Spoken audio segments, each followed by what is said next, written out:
यकीन हुआ आपको? मुझे नहीं। एक्सेप्शनल रिजल्ट आ जाना किसी का 500 आउट ऑफ 500, लोग कहते हैं एआई है ना। कि आपने आखिर किस तरीके से अपनी पूरी पढ़ाई की पूरे इस जर्नी में, तो डे 1 से ही पढ़ाई की है या लास्ट पे आके आपने पे सब किया है, कैसा किया आपने? आपका रोबोट वाला स्केड्यूल था एकदम ऐसा, या फिर एकदम नॉर्मल ह्यूमन लाइफ आपकी थी, ये बताओ। जो नॉर्मल ह्यूमंस करते हैं, I wasn't even that close. Perfect number score करने के लिए आपको 12 घंटे पढ़ने की जरूरत है। मुझे ना एक टाइम टेबल बनाते हैं कि मुझे 6 घंटे पढ़ना है, मुझे 7 घंटे पढ़ना है या 10 घंटे पढ़ना है। और एक ऐसा बच्चा होता है जो थोड़े से टारगेट्स बेस्ड स्टडी करता है, तो आपको क्या लगता है कि आपने कौन सा वाला मेथड चूज किया? Targets one, I think it's better. कैसा मिथ है कि नहीं, जो टॉपर्स होते हैं वो तो एकदम ना ही किसी की शादी में जाते हैं, रिलेटिव्स को ब्लॉक कर देते हैं, दोस्त उनके बिल्कुल नहीं होते, मुझे इतनी देर के लिए ही ना फोन यूज करना है। एवरी टाइम अगर मैं सोशल मीडिया पे जाती थी, there were only vlogs like study with me for 16 hours, 18 hours, exactly. and something. I was like, being a girl, social pressure था वो आपके ऊपर था या आपने फेस किया ऐसा? obviously society tramples on girls. क्या टॉपर्स के भी बैकलॉग्स होते हैं? होते हैं obviously. इस जर्नी के अंदर आपको कभी ऐसा फील हुआ कि मुझे एक्चुअली अब एंजाइटी हो रही है? बहुत ही ज़्यादा, लाइक मेरे डिप्रेसिंग एपिसोड्स होते थे फॉर डेज। ऐसे मैं अपनी दीवारों को देखती थी कि जब आप लो फील करते थे या कुछ ऐसा, तो आपने इस चीज़ को टैकल करने के लिए जो चीज़ें इस्तेमाल की, थोड़ा सा उनके बारे में बात करो। पहले तो congratulations once again, and I am so happy for you. मैं एक बार सभी बच्चों को बता दूं यार, मतलब बहुत अमेजिंग रिजल्ट जो है ये हमें देखने को मिला। और ये जो बच्चा है, इसने आखिर इसकी जर्नी कैसी रही, किस तरीके से उसने पढ़ाई की, उसकी लाइफ के अंदर क्या क्या इवेंट्स जो हैं वो हुए इस पूरे सेशन के अंदर, और फैमिली का क्या रोल था, स्कूल, अपने टीचर्स, बैच, ये सारी ही चीज़ें जो एक एवरेज स्टूडेंट, जो अभी जितने भी जूनियर्स हैं हमारे, जो क्लास 10th के अंदर हैं या क्लास 9th में भी हैं, वो जानना चाहते हैं कि आखिर उनका लाइफस्टाइल कैसा था। तो उसके बारे में आज हम बात करते हैं। तो आप बताओ कि आप कैसा फील कर रहे हो? मैं बहुत ही ज़्यादा एक्साइटेड फील कर रही हूँ, but also bit nervous because I am camera शाई। सो ओके, तो ठीक है, आप मुझे ये बताओ, सबसे पहले आपको किसने बताया कि हुरुलैन आपके 500 आउट ऑफ 500 आए हैं? मेरे मामू ने पहले कॉल किया था, मेरी Okay. मम्मा को कॉल आया था, हम तब तक रिजल्ट देख रहे थे। साइट ओपन नहीं हो रही थी, तो मैंने अपनी फ्रेंड को भी लगा लिया था, मेरे कज़न आए थे, हम सारे फ़ोन्स चेक कर रहे थे। फिर मेरे Okay. मामू ने कॉल किया मेरी मम्मा को कि इसको 500 आउट ऑफ 500 आए हैं। ओके, तो मतलब यकीन हुआ आपको? मुझे नहीं। मैंने 4 बार स्क्रीनशॉट मांगा, मैं नहीं मानूंगी, पहले मुझे स्क्रीनशॉट चाहिए। मैंने वहाँ से मेरे स्कूल वाले भी फ़ोन कर रहे थे, उन्होंने भी फिर देखा था, बट ओके, तब तक बिलीव नहीं हुआ था जब तक हर कोई आया। फिर मैंने सोचा कि ये भी कह रहा है, ये भी कह रहा है, तो होगा। ओके, नहीं देखो, ऐसा तो होता ही है कि जब भी किसी के एकदम ऐसे एक्सेप्शनल रिजल्ट आ जाना किसी का 500 आउट ऑफ 500, लोग कहते हैं एआई है ना। तो मतलब मैं ये जानना चाहती हूँ, आपका रोबोट वाला स्केड्यूल था एकदम ऐसा, या फिर एकदम नॉर्मल ह्यूमन लाइफ आपकी थी, ये बताओ। ह्यूमन से भी आई थिंक बदतर ही थी। Robot like obviously not. I think जो नॉर्मल ह्यूमंस करते हैं, I wasn't even that close. Some study like 16 hours 17 hours, that is robot. But some study 12 13, वो भी रोबोट था। इतना मेरे से नहीं होता था, मेरा दिमाग फ्राई हो जाता था ब्रेक लेने पर। ओके, तो सबसे पहले आप मुझे ये बताओ कि आप कौन से बैच से थे? मैं कोहिनूर 1.0 बैच से थी, फिर Okay. बीच में मैंने कोहिनूर 2.0 भी लिया था। ओके, तो मतलब स्टार्टिंग से ही आपने बैच ले Starting लिया से। था? ओके, जब हमने क्लासेस स्टार्ट की थी, डे 1 से आप थे बैच के अंदर। ओके, तो आप मुझे ये बताओ कि आपकी जर्नी कैसी रही बैच के साथ? बैच के साथ बहुत अच्छी जर्नी रही मेरी। लाइक जो फैकल्टी थी, टीचर्स, क्लास में पढ़ाने के साथ साथ बहुत ज़्यादा जोक्स होते थे, तो बहुत मज़ा आता था। आपकी कश्मीरी सुनने को भी सीखी, उसमें बहुत मज़ा आया। ओके, नहीं ये तो क्या है कि बहुत से बच्चे भी मुझे मिले, उन्होंने भी ये सेम चीज़ बोली कि मैम बैचेस के अंदर हमें कभी फील ही नहीं हुआ कि हम लोग जो हैं वो ऑफलाइन नहीं है, हम लोग ऑनलाइन है या हमारे सामने कैमरा है, हम तो सेम विजुअलाइज करते थे। आपने भी सेम ऐसा ही फील किया है? सेम ऐसे, जैसे कोई टीचर डांटता था, ऐसे कामने लगती थी कि जैसे सच्ची में आके पीट दे। ओके, अच्छा मुझे एक चीज़ ये बताओ कि बहुत से बच्चे हैं वो ये कहते हैं कि मैम हम अकेले ही आप लोगों की क्लासेस नहीं देखते, हमारे पेरेंट्स, हमारी फैमिली सब लोग देखते हैं, ऐसा है? मेरे पेरेंट्स फैमिली ऐसे रेगुलर क्लासेस में नहीं आती थी, बट कभी कभी रेयर केसेस में आ जाती थी ऐसे। ओके, तो कौन कौन है आपकी फैमिली में?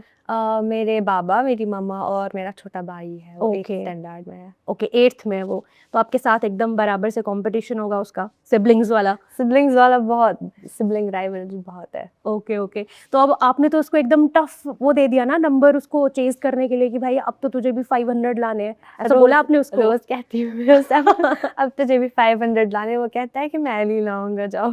ओके ओके, तो ठीक है, आप मुझे ये बताओ थोड़ा सा आपके स्केड्यूल की बात करते हैं थोड़ा सा, कि आपने आखिर किस तरीके से अपनी पूरी पढ़ाई की पूरे इस जर्नी में। तो डे 1 से ही पढ़ाई की है या लास्ट पे आके आपने पेसअप किया है, कैसा किया आपने? डे 1 से मेरा थोड़ा थोड़ा हो रहा था, स्कूल के क्लासेस, फिर अपनी क्लासेस और साथ साथ में होमवर्क। उसके बाद एग्ज़ाम के टाइम जो मेरे यूनिट टेस्ट होते थे उसमें थोड़ी ज़्यादा होती थी, एंड पे आके मैंने बहुत ही ज़्यादा पेसअप किया। ओके, तो मतलब कि डे 1 से ही पढ़ाई की आपने। तो मैं यहाँ पे बाकी बच्चों को भी बताना चाहूँगी कि सक्सेस ना मतलब ऐसा नहीं है कि आपने एंड पे जाके ही कुछ आपने ऐसी जो है वो खिचड़ी पका दी और आपको उसका रिजल्ट एकदम से तुरंत रातों रात मिल जाएगा। तो डे 1 से ही अगर मेहनत करे कोई बच्चा तो मुझे लगता है उसके लिए और ईज़ी हो जाता है वो टारगेट को चेज़ करना, उस टारगेट को अचीव करना, है ना? तो आप मुझे ये बताओ कि जब आप डे 1 से अपनी पढ़ाई कर रहे थे तो 500 आउट ऑफ 500 लाना ये सोचा था? नॉट रियली, मेरा गोल, मेरा टारगेट वाज 498, मैंने पहले से सेट कर रखा था डे 1 से। आई थिंक 9th स्टैंडर्ड में मैं जब चढ़ी थी, आई वाज लाइक 10th में मेरे 498 तो आने ही चाहिए। और फिर मेरे क्लासमेट्स वगैरह भी मेरे को कह रहे थे कि 498 इज़ वेरी गुड, 498 आ जाएंगे। बट फिर एंड में obviously result was unexpected, but I tried my best, papers. Okay okay okay, तो आप मुझे ये बताओ इसके बीच में ना एक ऐसा मिथ है कि नहीं जो टॉपर्स होते हैं वो तो एकदम ना ही किसी की शादी में जाते हैं, रिलेटिव्स को ब्लॉक कर देते हैं, दोस्त उनके बिल्कुल नहीं होते। आप बताओ मुझे, मतलब बच्चे तो ये जानना ही चाहते हैं कि आपका कैसा ये था ये पूरा सर्कल। थोड़ा बहुत इसमें सच्चाई है, लाइक दोस्त, मेरा फ्रेंड सर्कल बहुत अच्छा था, हम रोज रोज मैसेज होती थी हमारे ग्रुप में भी, पर्सनल चैट्स में भी। मैं ज़्यादा बाहर नहीं जाती थी, लेकिन ऐसा नहीं है कि मैं किताबों पे पढ़ी रहती थी, बट मेरे थोड़ा से कम लाइक था। हाँ, मेरे से ह्यूमन इंटरेक्शन ज़्यादा नहीं होती थी, I am introverted. Okay okay overall मेरे कज़न की शादी थी शायद, I was in 10th grade, yes, मेरे कज़न ओके की शादी। तो आपने अटेंड की, एंजॉय किया? अटेंड मैंने की, बट एग्जाम्स के टाइम पीरियड में तो नहीं आ एग्जाम के गई थी? टाइम ही आई थी, प्री बोर्ड्स के ओके टाइम ही आ गई थी। ओके ओके जिस दिन शादी थी उसी दिन मेरा पेपर था। ओके, तो आपने तो कैसे मैनेज किया ये? मैं पहले पेपर दे के आई, फिर मैं घर गई, घर पे चेंज किया, and then I went to the event, फिर वहाँ से खाना खा के फिर से वापस आ गई क्योंकि मेरा दूसरा पेपर था। अच्छा, तो मुझे बच्चों को ये बताना पड़ेगा कि अगर आपको पढ़ाई अच्छे से करनी है तो इवेंट से बस खाना खाने के लिए जाना है। खाना खाने के लिए।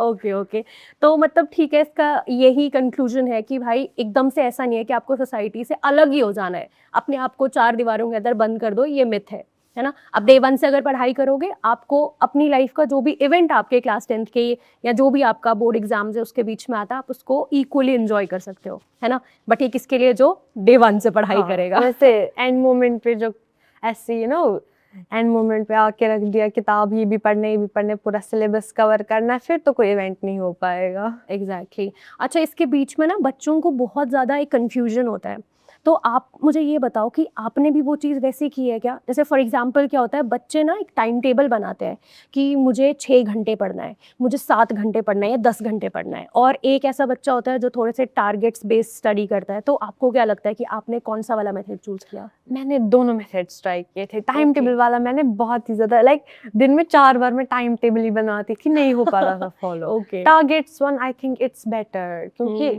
इफ टाइम टेबल इज ठीक, बट टाइम टेबल में I think we forget to add breaks. मैंने यही रिसर्च की थी, फिर देखा था कि प्रॉब्लम कहाँ पे है। टाइम टेबल में ऐसे रखते हैं कि 6 बजे भी पढ़ना है, उसके बाद 7 बजे भी पढ़ना है, एंड तक सिर्फ पढ़ना, ब्रेक्स शेड्यूल करना हम भूल जाते हैं। That is very important. Target I think is more effective, because सुबह जब मैं उठती थी I would make a checklist, ये चैप्टर कंप्लीट करना है और I have to like write something और रीड वो मैं टारगेट सेट करती थी, वो हो जाता था। ओके, तो यही बात मैं आप सभी को भी बताना चाहती हूँ कि जब भी ऐसा आप लोग पढ़ाई करने के लिए बैठ रहे हो ना, या फिर आप लोग स्टार्ट कर रहे हो, तो मुझे लगता है कि ठीक है, आप एक टाइम टेबल बनाइए ताकि आप थोड़ा सा डिसिप्लिन के अंदर आ सको, है ना, डिसिप्लिन आपको समझ में आए। बट मुझे लगता है कि इससे ज़्यादा आपको टारगेट बेस्ड स्टडी जो है वो करनी चाहिए। मैंने बैचेस के अंदर भी बहुत बार बच्चों को बताया, एंड अभी भी जो यहाँ पे हुरुलैन की एडवाइस सुन रहे हैं बच्चे, जो हमें सुन रहे हैं, वो भी इसको फॉलो कर सकते हैं। कैसे करना है वो आपको बता दिया यहाँ पे हुरुलैन ने। अच्छा, आगे चलते हैं। आप मुझे ये बताओ कि आपके पापा ने आपको ऐसा किया कि नहीं बेटा तुम्हें तो 500 आउट ऑफ 500 लाने हैं, नहीं या मम्मा ने? नहीं, मम्मा मुझे रिजल्ट के 1 हफ्ते पहले ही कह रही थी कोई बात नहीं, देखो 4 मार्क्स हो गए, पढ़ भी गई, कोई बात नहीं। वो मेरे को कह रही थी, काम कर रहे थे आप? हाँ, उनको लगा कि मुझे डिप्रेशन हो जाएगा। हाँ बिल्कुल। वो काम कर रही थी मुझे, और अब आई डोंट थिंक मेरे प्रेशर नहीं था। बस मेरा भाई मुझे रोज टीज हाँ मतलब करता चलो, था। आपके जो सिबलिंग वाला है वो तो ठीक है, आपसे छोटा है, वो आपको थोड़ा सा परेशान कर रहा होगा। मतलब मेजरली मुझे ऐसा लगता है कि जो पेरेंट्स हैं उनका काफ़ी इंपॉर्टेंट रोल है एक बच्चे की जर्नी में। तो आपके पेरेंट्स ने तो डेफिनेटली, आप जैसा अभी बता भी रहे हो कि उन्होंने बहुत सपोर्ट किया है आपको, कोई प्रेशराइज नहीं किया। तो मतलब ये आपकी ही खुद की आइडियोलॉजी थी, आपके ही थॉट्स थे कि मुझे अच्छे मार्क्स लाने हैं, बट पेरेंट्स ने आपको प्रेशराइज नहीं किया। नो, इट्स बिकॉज जब पेरेंट्स बच्चे को ज़्यादा प्रेशराइज नहीं करते हैं, they gave me free will, so I knew कि इन्होंने मुझे आज़ादी दी है, तो मुझे भी इनको कुछ वापस देना है। I have to give them results. I think that ideology is very important. Exactly तो ये तो बहुत ही अच्छा थॉट था आपका, बहुत ही ज़्यादा। मतलब मुझे ऐसा लगता है कि आज के टाइम पे थोड़े कम बच्चे होते हैं जो इस चीज़ को एनालाइज कर पाते हैं और इस चीज़ के ऊपर जो अपना काम जो है वो कर पाते हैं। बट बहुत अच्छा लगा मुझे सुन के कि आपने ऐसा किया, एंड जितने भी बच्चे आपको सुन रहे होंगे डेफिनेटली उनको ये बात बहुत अच्छी लगेगी आपकी। अच्छा, मुझे ये बताओ कि आपका जो एक वो होता है ना, आपका जो ग्रुप होता है, उसका कितना इंपॉर्टेंस है आपकी स्टडीज़ में? मतलब क्या पॉजिटिव इम्पैक्ट भी आता है या नेगेटिव भी आ सकता है? फ्रेंड ग्रुप, जी। Positive impact. मेरी पूरी class, it was really supportive. I know कि क्लास में अलग अलग टाइप के बच्चे होते हैं, in personalities, some introverted, some are extroverted, but in grades as well. So मेरे क्लास का था कि हम साथ साथ चलते थे, हाथ पकड़ के। हमने कभी किसी को पीछे नहीं छोड़ा। So I think that was very important. और मेरा जो close friend group था, close circle, we pushed each other a lot. हमारे बीच में rivalry बहुत होती थी, friendly ओके। तो मतलब ऐसे एग्जाम्स के टाइम पीरियड में आपको ऐसा होगा कि भाई मेरे ज्यादा मार्क्स होंगे, एक दूसरे से ऐसा चल रहा होगा, but in a very fun and positive way. yeah, it was very non toxic way. But also exam के टाइम में राइवलरी थी, बट फिर भी हम एक दूसरे की बहुत हेल्प करते थे। कोई भी डाउट आता था, I would text them personally, और हमने एंड पे ग्रुप चैट बनाया था तो टेक्स्ट होते थे। और ओवरऑल जब मैं मतलब थोड़ा डाउन फील करती थी, थोड़ा बहुत प्रेशर आ जाता था, ऐसा लगता था कि नहीं हो पाएगा, तब भी मैं अपने फ्रेंड्स को मैसेज करती थी ऐसे। तो मतलब पूरा उन्होंने सपोर्ट किया, आपने भी उनको किया और उन्होंने भी आपको किया। तो इस पे भी हमने बात की कि क्या टाइम टेबल फॉलो करना चाहिए, टारगेट्स कैसे होने चाहिए। क्या सच में ऐसा लगता है कि एक टॉपर बनने के लिए, या फिर मैं ये कहूँ कि 500 आउट ऑफ 500 स्कोर करने के लिए, परफेक्ट नंबर स्कोर करने के लिए आपको 12 घंटे पढ़ने की ज़रूरत है? मतलब बहुत लोग ऐसा कहते हैं ना।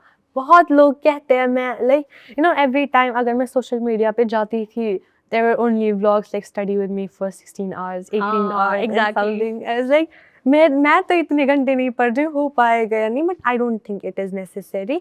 We have to keep our brain in the best condition. बस दिमाग को सही रखना है, हेल्दी रखना है, and then I think little little पढ़ के हो जाता है। स्टार्ट से ही जिसने स्टार्ट किया है from day 1, step by step हो जाता है। बट इफ बहुत सारे दिन वेस्ट हो गए किसी के, फिर थोड़ा बहुत टाइम देना पड़ता है, बट हो जाता है। ज़्यादा पढ़ने की ज़रूरत नहीं। मुझे लगता है कि बच्चे एक और चीज़ से परेशान होते हैं कि बैकलॉग्स क्रिएट हो गए, है ना। तो आप मुझे ये बताओ कि अब तो आप, मतलब हम सब ने देख लिया कि आप एक टॉपर बन गए, क्या टॉपर्स के भी बैकलॉग्स होते हैं? होते हैं ऑब्वियसली। लाइक मेरे कज़न की शादी थी, ऑब्वियसली उस टाइम पे मैं क्लासेस नहीं दे पा रही थी एंड ऑल, बट वीकेंड्स है हमारे पास। वीकेंड्स में सारे बैकलॉग्स क्लियर हो जाते थे। ओके, तो एक चीज़ आप मुझे ये बताओ कि बहुत से बच्चे होते हैं जिनके जब बैकलॉग्स पाइल अप हो जाते हैं ना, तो वो बहुत पैनिक करते हैं। तो आपने उस चीज़ को कैसे टैकल किया और किस तरीके से, कौन सी स्ट्रैटेजी इस्तेमाल करके बैकलॉग्स को क्लियर किया?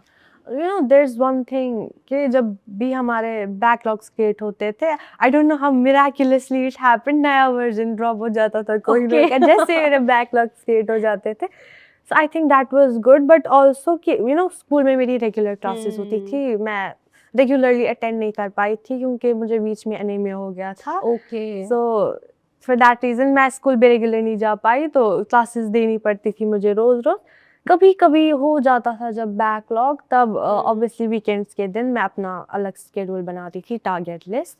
मैं सारी क्लासेस जितनी हो पाती थी मेरे से सैटरडे और संडे मैं वो दे देती थी. Okay. उसके बाद अगर कोई क्लासेस में लाइक मुझे लगता है कि ये क्लास नहीं हो पाएगी, I would schedule it for next weekend. Okay. या कभी कभी बीच में वेकेशंस बहुत ज़्यादा आती थी, Republic day vacations and all, उन टाइम पे भी मैं वो क्लियर कर लेती थी. Okay okay. तो ठीक है, ये बात एक आपने बहुत अच्छी कही कि हमें पैनिक नहीं होना चाहिए जब भी हमारे इनकेस बैकलॉग्स क्रिएट हो जाते हैं, क्योंकि बच्चा तो ऐसे ही करता है कि अगर बहुत ज़्यादा बैकलॉग हो गए, पैनिक हो गया, डिमोटिवेट हो गया खुद से ही, और खुद को एकदम इतना लो फील करवा दिया कि अब मुझसे कुछ नहीं होगा. तो ऐसा कभी आपको फील हुआ? बहुत बार आई थिंक, बट अब यहाँ आके मुझे रियलाइज हो रहा है कि असली में लाइक पूरी मुसीबत की जड़ वही है, you no, Okay. Feeling low, because motivation comes from within, right? So we have to keep ourselves high.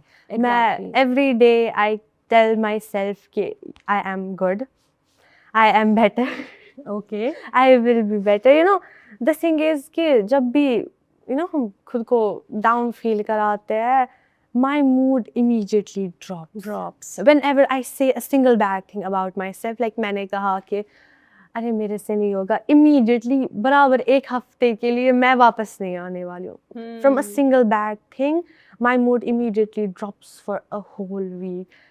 That is why I try to be motivated, cheerful. Okay. मेरी motivation obviously मेरे से external motivation मेरे से नहीं होती है, कोई आके मुझे lecture दे के ऐसा ऐसा वैसे मेरे से नहीं होता है. That is why कि खुद को ही रखना पड़ता है. ये आपने बहुत सही बात बताई कि आपका जो इंटरनल सेल्फ है ना, अगर वही आपको पुश करेगा तो ही आप कुछ अच्छा कर पाओगे, तो ही आपका रिजल्ट अच्छा आ पाएगा. और इसके साथ ही मैं एक और चीज़ मैं आपको पूछना चाहती हूँ कि आपको क्या लगता है कि जब आप लो फील करते थे या कुछ ऐसा, तो आपने इस चीज़ को टैकल करने के लिए जो चीज़ें इस्तेमाल की, थोड़ा सा उनके बारे में बात करो. As I said before, मेरी फ्रेंड्स थे, Okay. वो बहुत अच्छा था.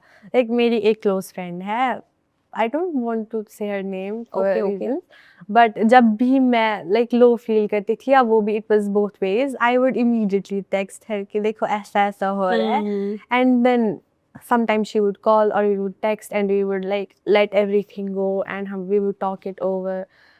बहुत Okay. अच्छा था. And I think social media is like, I would avoid social media when I'm Okay. low, क्योंकि I don't know why, I think it's some sort of magic. जब भी like मेरा मूड बहुत डाउन था, I would open YouTube में से down चीजें आ रही है, हर किसी का बिल्कुल. मूड खराब है, वो मेरा अपने और mood को खराब catch हो कर जाता लेते है. मेरा और खराब हो जाता था, तो उस टाइम पे मैं सोशल मीडिया को अवॉइड करती थी. ओके. ये बहुत अच्छी बात कही आपने सोशल मीडिया के बारे में. मुझे ऐसा लगता है कि बच्चा या नॉर्मली हम लोग भी ऐसा क्या करते हैं कि अगर हमने फ़ोन पकड़ा, एक चीज़ देखी, स्क्रॉल कर दिया, करते करते करते करते कितना टाइम चले जाता है उसमें, मतलब हम लोग खुद ही काउंटलेस हो जाते हैं. तो आप मुझे बताओ कि आपने ऐसे कुछ सेल्फ अपने लिए कुछ ऐसे रूल सेट किए थे कि नहीं, मुझे इतनी देर के लिए ही जो है वो अपना फ़ोन यूज़ करना है, या फिर कुछ ऐसे स्लॉट रखा था अपने लिए?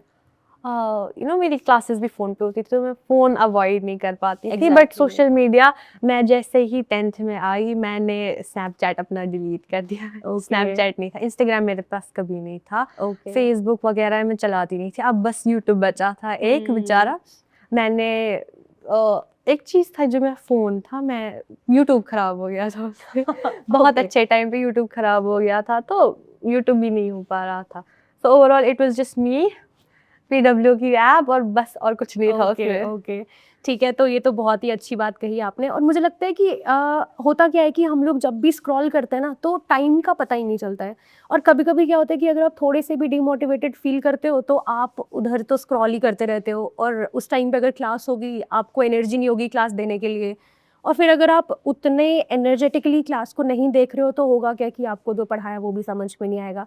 कभी आपको ऐसा लगा कि यार ये सारी चीज़ें हो रही हैं, मुझे पेरेंट्स से बात करनी चाहिए या मुझे किसी से बात करने की ज़रूरत है? As I said before, बात करने की ज़रूरत होती है तो मैं फ्रेंड्स के फ्रेंड्स पास से बात करते हो? Yeah, because definitely. it's something, you know, personal चीज़ें जब भी कोई होती है, you know, I can't bring myself to talk to my parents about it. I really scared in that matter. Hmm. Friend circle is very important, मैंने देखा है. कुछ ऐसी बातें होती है जो हम पेरेंट्स के साथ शेयर नहीं कर सकते या कजिन्स के साथ शेयर नहीं कर सकते, तो वहाँ पे फ्रेंड्स आ जाते हैं. But then again friends should be good. Exactly. तो ये भी एकदम सही बात आपने कही.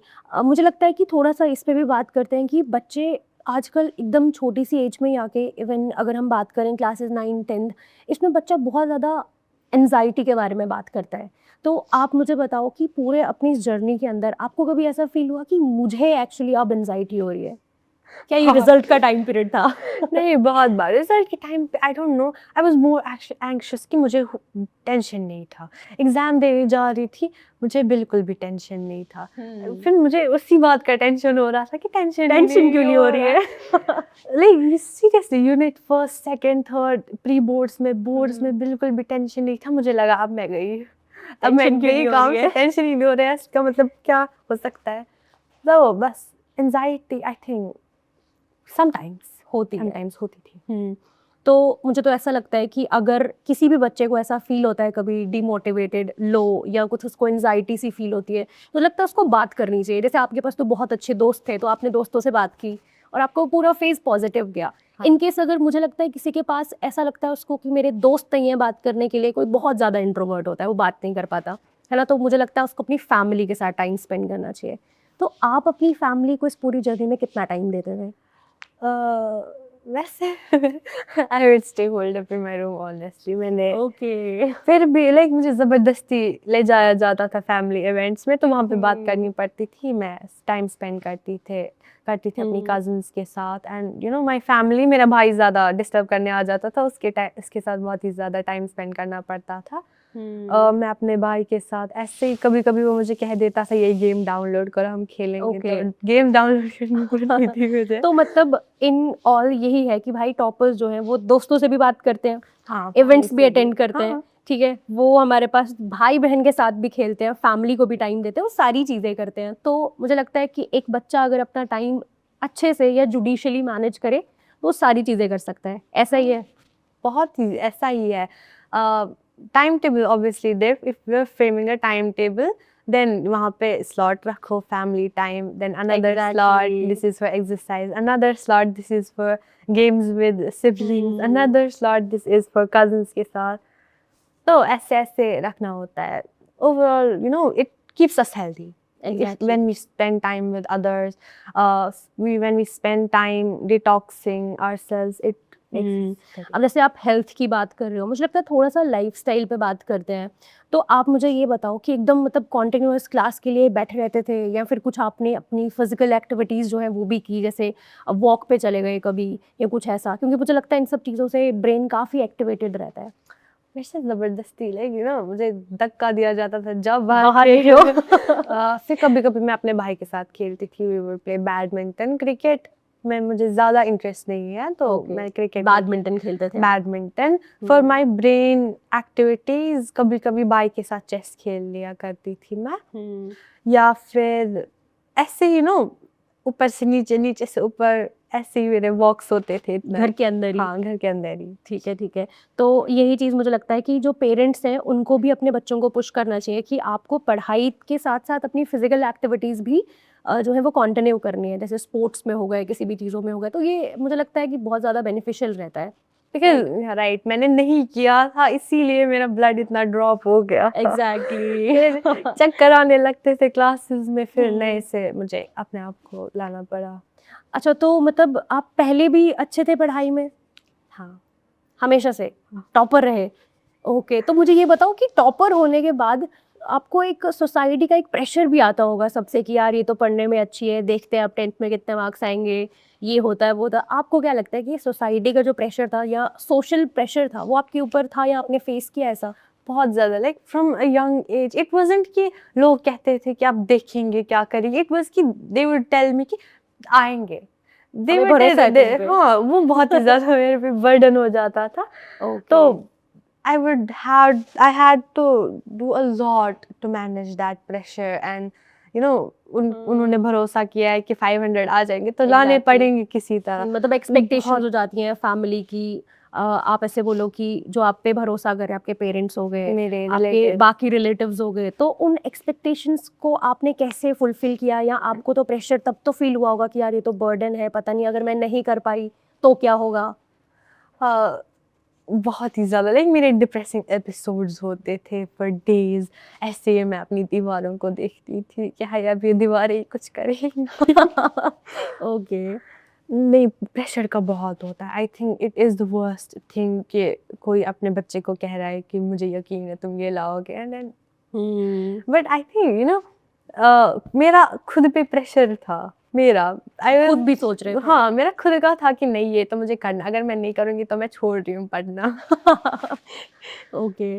मैनेज वैसे मैनेज नहीं होता है ये। I think it is very hard to manage. You have to be like mentally strong से भी ज़्यादा। You have to be very strong mentally to be able to manage that pressure. So I think society, relatives, tone it down, please.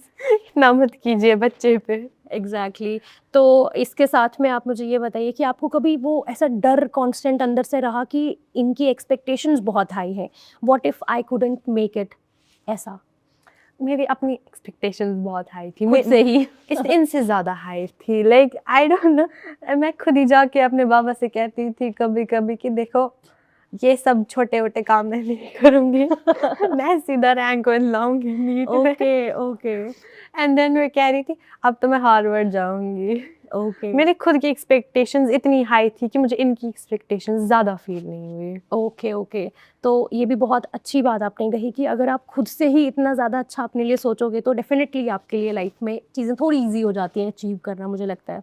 Right right, it is very easy I think, क्योंकि जब खुद से बहुत ज़्यादा expect करते हैं तब खुद से मोटिवेशन आ जाती है। मुझे पता था कि लाइक ऐसा ऐसा करना है, मुझे ज़रूरी करना है, खुद का ड्रीम था, इसीलिए खुद से मेहनत करने की वो चाहत आ गई अंदर से। एग्जैक्टली तो आप मुझे ये बताओ कि आपको जो नोट्स आप बनाते थे वो मतलब बनाते थे या बिल्कुल नहीं बनाते थे? कैसा करते थे आप नोट्स के लिए? नोट्स के लिए I was like half and half. कभी कभी मोटिवेशन होती थी, बन जाते थे, कभी कभी नहीं होती तो छोड़ती थी मैं। But it's studying strategies, what works for me can work for others but it can not work for others as well. It depends on your brain. मेरे से होता था कि अगर मैं नोट्स नहीं बनाती थी मेरा दिमाग ज़्यादा अच्छे से काम करता था, but for some it is कि नोट्स बनाने होते हैं। Like there is someone my cousin, वो अगर लिखेगी नहीं तो उसे याद नहीं रहेगा। एग्जैक्टली बट मैं भी ऐसी हूँ कि अगर मैं नहीं लिखूंगी मुझे लगेगा कि नहीं ये चीज़ तो मेरे दिमाग में नहीं आई।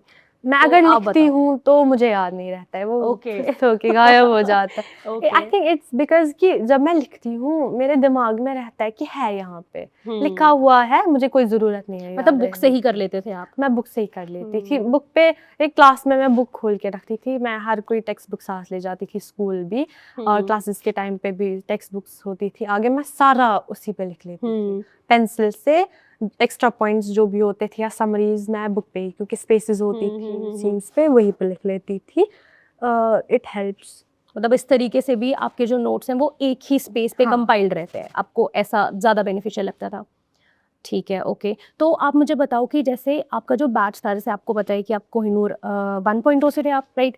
तो कोहिनूर के बाद आपके पास 2.0 भी आया था। हाँ। तो उसने आपको हेल्प की थी प्रिपरेशन में थोड़ा बूस्ट करने में? हाँ बहुत ज़्यादा। लाइक एज आई सेड कि बैकलॉग्स हो जाते थे कभी कभी, अपने बैच से के बैकलॉग्स नहीं हो पाते थे तो दूसरे बैच में आ जाते थे लाइव क्लासेस देने के लिए। तो मतलब कि जो बैकलॉग्स आपके 1.0 से कभी बन जाते थे तो आप 2.0 के लाइव से उसको कवर कर लेते थे। अमेजिंग अमेजिंग, ये भी बहुत अच्छी स्ट्रैटेजी है। इवन मुझे लगता है कि बच्चों को यही चीज़ अडॉप्ट करनी चाहिए, क्योंकि बैचेस तो आते रहते हैं और अगर आपको लगे कि हाँ ठीक है ये वाली चीज़ मेरी पाइलअप होगी, आप लाइव क्लास में कर लो, है ना? तो मुझे ये बताओ कि आपको क्या सही लगता है, लाइव और recorded? I think live is better. Live में पोल्स वगैरह होती है, लाइव राइवलरी होती है, एंगेजिंग होता है, एंगेजिंग। लाइव चैट में बहुत ही ज़्यादा राइवलरी रहती थी हमारी में। मुझे याद है बहुत ही ज़्यादा टेक्स्ट किए जाते थे, आंसर्स ए बी कोई यहाँ से लड़ाई हो रही। एंड टीचर्स भी लाइव क्लास में फीडबैक अच्छे से ले पाते हैं, फिर they will work it's better. Okay तो मतलब लाइव ज़्यादा सही है? लाइव ज़्यादा। मैं भी यही बच्चों को कहती हूँ हमेशा कि जो आपकी लाइव क्लासेस हैं वो इसीलिए तो लाइव रखिए आपके लिए, क्योंकि वो बहुत ज़्यादा बेनिफिशियल है। और इन केस कभी आपको लगता है कि नहीं मिस होगी तो आप रिकॉर्डेड देख सकते हो बाद में, रिवाइज करने के लिए भी बहुत ज़्यादा यूजफुल है। तो आप मुझे ये बताओ कि बैच के अंदर आपको क्या लगता है कि सब मतलब सभी टीचर्स तो आप मिले ही होंगे, अभी रिजल्ट सेलिब्रेशन पे सबसे ही आप मिले होंगे, सब नहीं थे, कुछ टीचर्स से मिले आप। ओके, तो मुझे ये बताओ कि आपको कैसा लगा, मतलब पूरा आपका एक्सपीरियंस कैसा था, और कुछ फनी चीज़ें आप बताओ ज़रा बैच की, थोड़ा बच्चों को हंसाया जाए कि भाई टॉपर्स हंसते भी हैं, ऐसा नहीं है। देखो बैच में सबसे ज्यादा अच्छी तो मुझे आपकी कही। ओके ये तो आप लोगों ने सिखाई थी मुझे। हाँ बहुत अच्छा, बहुत मजा आता था जब भी आप कश्मीरी बोलती थी, और वीडियो कॉल्स जब भी लगते थे मेरी हाँ। रूह कांपने लगती थी कि मुझे कर दे, या मुझे कर भी दे तो मैं क्या करूँ, क्या बोलूँगी, आई नहीं मुझे वीडियो कॉल कभी हो। ओके। ठीक है, तो बाकी आपको क्या लगता है कि और कैसा आपका एक्सपीरियंस रहा बाकी बच्चों के साथ? वो बच्चे भी तो दोस्त बनते होंगे आपके, मतलब बैचेस जब आपकी लाइव क्लासेस चलती हैं उसके बीच में तो आप लोग जानते होंगे एक दूसरे को। मैंने कभी लाइव चैट नहीं किया, नहीं देखा बच्चा नहीं करती हूँ मैं। मुझे लगता है इससे मेरा क्लासेस पे ध्यान होता है, तो यहाँ से टाइपिंग कहाँ से करूँ, अगर तो टाइपिंग distract करूँ होता तो डिस्ट्रैक्ट हो जाते हैं। राइट। तो आप मुझे बताओ कि इसके अलावा और कुछ ऐसा फनी जो आपको याद हो बैच में? याद मुझे दीप सर की वो पोएम है, डाइल्यूशन सिखा रहे थे नो, ठीक है। एंड ही वो पोएम याद की थी मेरी, अभी भी याद है कि सुनाओ। इट वाज के always do things as you ought to, add the acid to the water, if you think your life is blessed, add the water to the acid। Dilution ऐसी याद थी एग्जाम में, जैसे ही मैं खुद भी पेपर अभी नहीं आया था, I always do things as you ought, ऐसी ओके। तो ये जो छोटे आपको बैचेस के अंदर टिप्स एंड ट्रिक्स मिलती हैं, तो ये आपको लगता है कि this are very helpful? These are very helpful। मैं पूरा का पूरा डाइल्यूशन भूल जाती है अगर ये पोएम नहीं होती। ओके। तो भाई देखो, ध्यान से सुना करो लाइव क्लासेस को, डेफिनेटली आपको लाइव क्लास के अंदर ये सारी चीज़ें मिली, तो आप लोगों के बैचेस के अंदर भी जितने भी चीज़ें होती हैं बेटा, वो आपके लिए बहुत ज़्यादा इंपॉर्टेंट होती हैं और आपके एग्जाम में बहुत ज़्यादा डेफिनेटली आपको हेल्प करती हैं। ओके, तो मुझे ये बताओ कि हम बहुत से ऐसे बच्चे हैं जो मैप वर्क से डरते हैं, आप बताइए मैप वर्क के बारे में आपका क्या ओपिनियन है? Map work was my strongest. Exactly. मैं हमेशा ही बैच के अंदर बच्चों को कहती हूँ कि भाई जो मैप है उससे डरो मत, उसको अपनी ताकत बनाओ, क्योंकि वो तो मुझे लगता है आपको पता है क्या लोकेट करना है, प्रैक्टिस की, आपको फ्री में मार्क्स मिलेंगे उसके। आप बताओ। हाँ, क्योंकि लाइक इट इज जस्ट याद रखना है, याद भी नहीं रखना है, बस विजुअलाइज करना होता है, right. We just need to know कि ये कहाँ पे है, and then obviously some people know all the states कहाँ पे है, तो फ्री में मार्क्स मिल रहे, कहाँ जाएंगे। Map is very easy, I like map. मैं पूरे एग्जाम में मैप का वेट कर रही थी, मैप कब आएगा, मैप लेके आएगा। तो आपकी राइटिंग अच्छी है, आंसर राइटिंग पे ध्यान दिया आपने कभी? आंसर बहुत लेक्चर पढ़ते थे मुझे आंसर राइटिंग पे ही, पहले से ही यूनिट 1 सेकंड से जब मेरे स्कूल के पेपर्स आते थे, तो घर पे पूरी लाइक कॉन्फ्रेंस होती थी, मेरा भाई बैठा, मेरी मम्मा, मेरे पापा, यहाँ पे तुमने क्रॉस आउट क्यों किया, ये नहीं करना होता है, एग्जैक्टली, यहाँ पे साफ क्यों नहीं लिखा है, साफ लिखना होता है। तो उन टिप्स से मुझे बहुत हेल्प हुआ, एनालिसिस से पेपर एनालाइज करने से आई गॉट टू नो कि मेरी वीकनेसेस कहाँ है, कहाँ मुझे काम करना है, कौन सी मिस्टेक्स मुझे अवॉइड करनी है, और कौन सी ऐसी चीज़ें हैं जो मुझे करनी है। पेपर में मैंने लाइक सजा के भी मैंने नहीं लिखा, बस साफ लिखा। एग्जैक्टली, सजाने में बहुत टाइम हो जाता है। हाँ एग्जैक्टली, मुझे तो लगता है कि ठीक है, ये स्ट्रैटेजी सबसे अच्छी होती है कि आप नीट एंड क्लीन प्रेजेंट करो, प्रेजेंटेशन अच्छी दो, आंसर राइटिंग पे थोड़ा सा अगर आपने ध्यान दिया होगा शुरू से, आंसर्स को पॉइंट्स में लिखो, and that's it, right, and avoid over writing. Exactly. तो आंसर्स आपने पॉइंट्स में लिखे होंगे? आंसर्स मैंने पॉइंट्स में, मोस्टली पॉइंट्स में लिखे, जो पॉइंट्स में नहीं होते थे मैं अंडरलाइन कर लेती थी कीवर्ड्स। तो आप मुझे बताओ कि आपको क्या लगता है, अगर आप अपनी एक सजेशन देना चाहते हो जूनियर्स जो भी आपको देख रहे हैं, आप मुझे ये बताओ आपको क्या लगता है कि पैराग्राफ इज गुड या फिर पॉइंटर्स जो है वो ज़्यादा अच्छे होते हैं? Pointers is better. इन्विजिलेटर जो पेपर चेक करेगा उसके पास इतना टाइम नहीं है कि वो बहुत ज़्यादा पढ़े, they have other papers to check, and round table marking होती है, तो it's good for us as well, क्योंकि ज़्यादा टाइम नहीं लगता है पॉइंट्स में लिखने में। पैराग्राफ को सोचने में फिर लिखने में बहुत ज़्यादा टाइम लग जाता है। Points is better, it's concise, to the point, and very easy to read, उससे ज़्यादा होता है। एग्जैक्टली। तो हमने आपके जो है वो टाइम टेबल की भी बात की कि आप टारगेट बेस्ड स्टडी को ज़्यादा प्रेफरेंस दे रहे हो। बैकलॉग्स में आपने कैसे किया वो भी चीज़ें आपने बताई। अच्छा, आपने बताया कि हेल्दी लाइफस्टाइल बहुत ज़्यादा ज़रूरी है। इसी के बीच मुझे ये बताओ कि आपका स्लीप साइकिल कैसा था? मतलब आप बहुत ज़्यादा देर सोते थे, आपको टाइम ही नहीं मिलता था सोने का? नहीं, मैं स्लीप कभी कॉम्प्रोमाइज़ नहीं करती थी। घर वालों को भी नो कॉम्प्रोमाइज़ इन स्लीप। मैं बहुत ज़्यादा सोती थी, कुछ ज़्यादा ही ओके। सोती थी, मेरी फिर आँख निकल जाती थी। कम नहीं सोना होता है, मैं ओवर स्लीपिंग भी नहीं करनी होती है, बट कम भी स्लीप नहीं। साइकिल को स्लीप मॉडरेट साइकिल रखो। Should be moderate.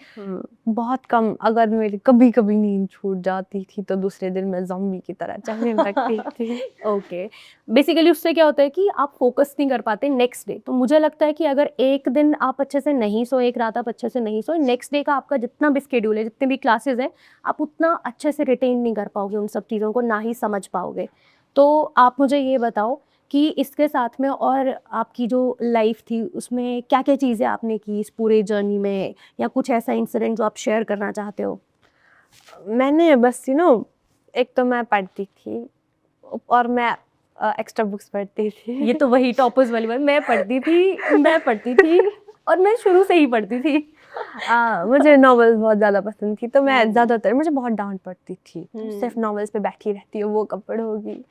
तो अच्छा, मैं तो वो भी मतलब टॉपर्स को भी डाँट पड़ती है। बहुत ज़्यादा डाँट पड़ती है। मैम कैसी बात कर रहे हैं? ओके। टॉपर्स को सबसे ज़्यादा डाँट पड़ती है। हुँ। एक बार मम्मा मेरे कमरे में आई, मैं नॉवेल पढ़ रही थी, शी इज़ लाइक, मुझे लगा तुम पढ़ती हो, कुछ भी नहीं पढ़ती हो, तुम इन किताबों पे ही ध्यान देती हो तुम।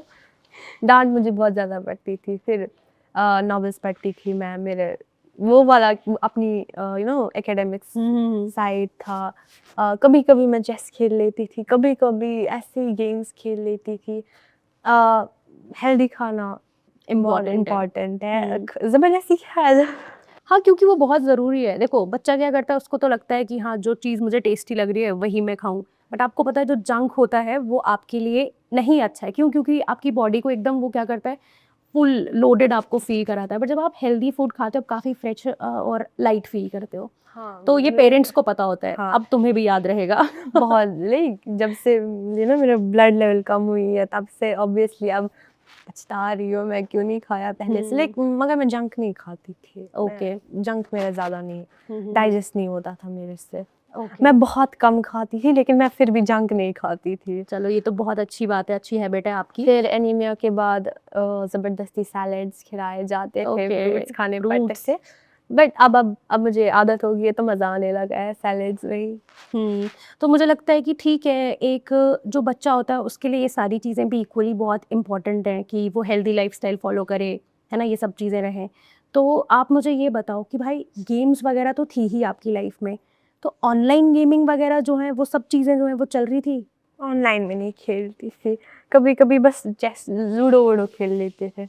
या लाइक मेरे से क्या है, लाइक बचपन में जब मैं छोटी थी तो मैं बार्बी वाली गेम्स खेलती थी, मज़ा ओके। आता था। पता नहीं इस बार मैं फिर से बार्बी वाली गेम्स ही डाउनलोड करके खेलती थी 10th ओके। मज़ा आता था। ऑनलाइन गेमिंग मेरे से नहीं होती है। मुझे भाई ने बहुत बार बोला है कि ये लो ये वाली गेम ट्राई करके ये लो ये गेम से। हाँ, मुझे लगता है कि उससे काफ़ी ज़्यादा आपका जो टाइम है वो डिवाइड हो जाता है, क्योंकि वो थोड़ा-सा आपको अट्रैक्टिव लगती है और आप फिर उसमें बहुत ज़्यादा ही इन्वॉल्व हो जाते हो, क्योंकि आप फिज़िकली कोई दूसरी स्पोर्ट अगर आप खेल रहे हो, लेट्स सपोज़ आप बैडमिंटन खेल रहे हो, एक पॉइंट पे थक जाओगे और बैठ जाओगे, उसमें आप थकते नहीं हो, है ना? उससे दिमाग थक जाता है, हाँ, लेकिन पता नहीं एग्ज़ैक्टली। चलता है कि और आप थक फिर भी गया खुद है। को पुश करते हो कि मैं इसको कंप्लीट करूँ। हाँ। तो ऐसा है। अच्छा है आपने इन सब चीज़ों से भी थोड़ा खुद को दूर रखा है और डे 1 से ही आपने सोचा हुआ है कि हाँ, अच्छा तो स्कोर करना ही है। डे 1 से ही, डे 1 नहीं 9 के डे 1 से मैंने सोच के रखा था। अच्छा, 9th भी आपका अच्छा गया था? 9th भी मेरा अच्छा गया था। ओके, उतना भी तो अच्छा नहीं हो पाया था, क्योंकि लाइक 9th में मैंने स्कूल चेंज कर दिया था। ओके। दैट इज़ व्हाई मेरा थोड़ा बहुत गड़बड़ हो गया। चेंज हो गया, अडॉप्ट करते हुए टाइम निकल गया होगा। बस पहले दिन बहुत ही ज़्यादा I still remember the first day, honestly मैं बहुत ही ज़्यादा डर, लाइक मैं स्कूल से घर आई, मैं रोए जा रही हूँ, मम्मा पापा मुझे नहीं जाना है स्कूल, मैं नहीं जाऊँगी, मैं पढ़ना छोड़ रही हूँ। लाइक अभी मैं हँस सकती हूँ उस दिन पे, लेकिन उस दिन टाइम पे आपके लिए बहुत ज़्यादा था। बट फिर मुझे अपने फ्रेंड्स मिले, अपने क्लास। Okay, exactly. तो मुझे ये बताओ कि मैं एक बहुत इम्पोर्टेंट चीज़ आपसे पूछना चाहती हूँ कि स्कूल का क्या रोल रहता है? क्योंकि मुझे लगता है कि एक बच्चे की फाउंडेशन जो है वो स्कूल से ही आती है। तो आप मुझे बताओ कि आपकी लाइफ में कैसा उसका पार्ट रहा? स्कूल का, I think school plays a very important role in life में। ऑब्वियसली मैं रेगुलर क्लासेस भी तो देती थी, फिर ऑनलाइन क्लासेस से डाउट सॉल्व हो जाते थे and all, but overall I think कि स्कूल में you can interact, school is teacher आगे खड़ा है, हम यहाँ खड़े हैं तो अच्छे से हो पा रहा है। एंड रेगुलर एग्जामिनेशंस होती थी, टेस्ट होते थे स्कूल में जो लाइव होता था, और कभी principal ma'am, supervisor ma'am feedback उन देना आ सबसे भी जाते बात थे। होती हाँ है। बहुत। और जो टीचर्स है like teachers know us personally more than online coaching वोचिंग वगैरह। तो जो मेरे टीचर्स थे ऑब्वियसली उनको हर किसी का नाम पता है, एड्रेस पता है, फ़ोन नंबर पता है, तो ऐसे। और पेरेंट्स से भी बात होती है ड्यूरिंग इंटरैक्शंस, तो पेरेंट्स भी फीडबैक दे सकते हाँ, हैं। मुझे लगता है कि आपकी लाइफ में डिसिप्लिन लाने का एक जो इम्पोर्टेंट रोल होता है ना, वो स्कूल That is आपकी लाइफ school, में right. प्ले कर रहा है, ठीक है। इसके बाद आप मुझे ये बताओ कि इसके एडिशनली आपको बैच ने कैसे सपोर्ट किया, कैसे हेल्प किया? बैच, आई थिंक बैच का ही बहुत ज़्यादा था। मेरे स्कूल में मैंने कहा कि एनीमिया हो गया था, तो बहुत बार स्कूल मिस करना पड़ा, स्कूल नहीं जा पाई थी। तो मेरी ऑनलाइन क्लासेस ही होती थी बैच में जो नोट्स होते थे मैंने उन्हीं से पढ़ा है। एंड जो DPPs होती थी, आफ्टर एवरी क्लास में सब कुछ छोड़ के नहीं, पहले मुझे DPP सॉल्व करनी है। DPP सॉल्व करने में मुझे और बहुत मैंने मजा देखा है आता कि था। बच्चों में तो पिछले बैच से ही बहुत ज्यादा कंपटीशन था कि कौन सबसे पहले कम्युनिटी पे पोस्ट करेगा। हाँ, मैं बहुत कम्युनिटी ज्यादा पे कभी excited थे। जाती थी, हर कोई DPP अपनी पोस्ट कर रहा है, मैम ये हो गया, मैम ये हो गया। हाँ, And I was like कि वाह अच्छा है। क्योंकि उसमें भी इंटरेक्शन बहुत ज्यादा मिलता है बच्चे को। DPPs में बहुत मजा आता था, एंड जो टेस्ट होते थे रेगुलर उनमें भी बहुत। अटेम्प्ट किया आपने? हाँ, मुझे लगता है कि एक बच्चे की लाइफ में जब वो अपनी जर्नी में हो रहा है, जब वो प्रेपरेशन के अंदर है, तो उसको टेस्ट से बहुत ज़्यादा हेल्प होती होगी। तो आप मुझे बताओ कि आपको क्या लगता है, आपका क्या ओपिनियन है? देखो बहुत सारे बच्चों को टेस्ट से डर लगता है। मुझे मज़ा आता था, लाइक स्कूल में भी जब रेगुलर एग्जामिनेशंस, मैं और मेरी एक और फ्रेंड है, हम वेट कर रहे हैं एग्ज़ाम कब आएगा। जैसे एग्ज़ाम का अनाउंसमेंट सारे बहुत सारे बच्चे हैं लाइक हम हो गए, ओह माय गॉड हम ही क्या करेंगे, हम तो गए। बट मैं और मेरी फ्रेंड खुद एक दूसरे को देख के हंस रहे, अब मज़ा आएगा। मुझे बहुत पसंद है टेस्ट। और आप मुझे ये बताओ कि PYQs वगैरह कैसे आपको हेल्प हुई उससे या नहीं हुई? PYQ से बहुत हेल्प मिली। मैंने पेपर्स लाए थे, मैंने तीनों सीरीज सॉल्व की थी प्रीवियस ईयर की, उनमें से भी बहुत सारे क्वेश्चंस आए थे, रिपीट हुए थे। और जो मतलब आप भी प्रोवाइड करते हो, उनसे भी बहुत ज़्यादा हेल्प मिली थी। ओके, तो मतलब ये था कि आपका स्कूल के साथ आपका 1.0 2.0 ये सब चीज़ें चल रही थी। अब बात करते हैं उस दिन की जब डेट शीट आई। उसके बाद कैसे लाइफ चेंज हुई, और फिर क्या आपने स्ट्रैटेजीज बदली या रिसोर्सेज भी बदल दिए पूरे? देखिए, ना तो मैंने स्ट्रैटेजीज बदली, ना तो मैंने रिसोर्सेज बदली। मैंने टेंशन नहीं था, अगर टेंशन होता तो मैं बहुत ही ज़्यादा लाइक किताबें लाई, अब तो मैं 16 घंटे पढ़ूंगी, अब तो मैं नींद बिल्कुल भी नहीं करूंगी। बट टेंशन नहीं था, इसीलिए मैंने ज़्यादा स्ट्रैटेजीज रिसोर्सेज चेंज नहीं किए, बस थोड़ा बहुत पेस अप किया। डेट शीट आया, थोड़ा बहुत लगा डर कि ओह अब एग्ज़ाम है, Final day रियलिटी आने चेक वाला है। मिला मुझे। तो उस दिन हो गया था, फिर अगले दिन से फिर से नॉर्मल डे। ना तो आसमान काला हो गया, ना तो Exactly. जमीन फट गई, कुछ नहीं हुआ। तो मैंने सोचा नॉर्मल डे है, चलो पढ़ दूँ। नहीं, ये आपने बहुत अच्छी बात बताई। बेसिकली क्या होता है कि कभी कभी बच्चा डेट शीट आने के बाद पैनिक कर जाता है कि पहले उसने जितनी भी अच्छी तैयारी की हो, बाद में वो उस चीज़ को ना सही से टैकल ही नहीं कर पाता, और उस पैनिक मोड में जाके, एनजाइटी में जाके, वो ऐसा उसको लगता है कि अब तो सब काला है ना, अब कुछ भी समझ में नहीं आ रहा है, सब उड़ गया। तो आपको कभी किसी मोमेंट पे या किसी पॉइंट पे ऐसा लगा कि अब नहीं होगा मुझसे? आई थिंक एग्जाम के एक दिन पहले मुझे बहुत टेंशन। मैथ पेपर था, तो मैथ पेपर के पहले, मैथ से हर किसी बच्चे को डर लगता है, मुझे भी लगता है। मैथ पेपर के पहले मैं क्वेश्चंस कर रही थी, मेरे से नहीं हो रहा था, एक क्वेश्चन 4 बार गलत हो गया, मेरे से नहीं होगा, मैं नहीं दे रही हूँ एग्जाम, मैं नहीं जाऊँगी एग्जाम देने, मैं कल सो जाऊँगी देर तक। तो ऐसा लगा था, बट फिर 5वीं बार में मेरा वो क्वेश्चन सही हो गया। फिर इतनी खुशी हुई कि मैंने सोचा कि मुझे ही दे दूँ। एग्जैक्टली नहीं, खुशी तो बहुत होती है कि जब आपको छोटी छोटी चीज़ें जो हैं वो आपकी सही हो, है ना, उससे आपका कॉन्फिडेंस और ज़्यादा बिल्डअप होता है, राइट? तो मुझे ये बताओ कि बच्चों को आप क्या एडवाइस देना चाहोगे इस पॉइंट पे कि जब आपकी डेट शीट आती है तब से लेकर जो आपका एग्ज़ाम का टाइम पीरियड होता है, मुझे लगता है वो बहुत क्रूशियल है। तो आप मुझे बताओ एक तो कि आपने उसको किस किस वेज़ में यूटिलाइज़ किया, और वही बच्चों के लिए एडवाइस होगी। मैंने लाइक ऑब्वियसली जब डेट शीट आया तो मेरे अलग अलग टाइम टेबल बन रहे थे, शेड्यूल्स बन रहे थे एंड टारगेट्स मैंने सेट किए थे कि इतने इतने चैप्टर्स को चंक्स में, छोटे छोटे चंक्स में रिवाइज करना है। बट पैनिक मैं नहीं हुई थी बिल्कुल। आई वाज ऐसे आराम से, मैं मज़े से जो मेरी रेगुलर एक्टिविटीज़ होती उस टाइम पे आई थिंक खुद को हेल्दी रखना बहुत इंपॉर्टेंट है। ओके। Healthy and motivated. उस टाइम पे we're more prone to anxiety क्योंकि बहुत ही ज़्यादा स्ट्रेस, एंजाइटी, टेंशन हो रहा है कि अब एग्ज़ाम है, अब क्या होगा, ऐसा लग रहा है कि सब कुछ चला गया, दिमाग से कुछ याद नहीं है। इसीलिए I think calming yourself, meditation helps. मैं कभी कभी मेडिटेट करती थी एग्ज़ाम से पहले।